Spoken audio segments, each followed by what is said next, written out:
అసలు ఐశ్వర్యం వృద్ధి చెందాలి అంటే ప్రతి ఇంటిలో 3 ఉన్న చోట లక్ష్మీదేవి స్థిర నివాసం చేసి ఉంటుంది. ఒకటి, తులసి చెట్టు ఎండిపోకుండా ఇంట్లో ఉండాలి.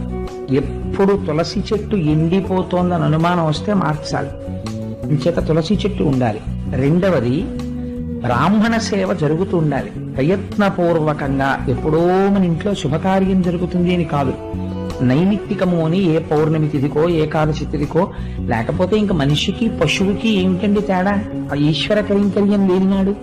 అందుకని బ్రాహ్మణులకి సమారాధన చేయడం అని, వేదం వినడం అని, ఇలాంటివి చేస్తూ ఉండాలి. మూడవది, లక్ష్మీదేవి యొక్క స్థిరమైనటువంటి నివాసాన్ని ఎవరు అపేక్షిస్తున్నారో అటువంటి వాళ్ళు తగినంత కారణం లేకుండా పగటిపూట ఇంట్లో అదే పనిగా నిద్రపోయే తత్వం ఉండకూడదు.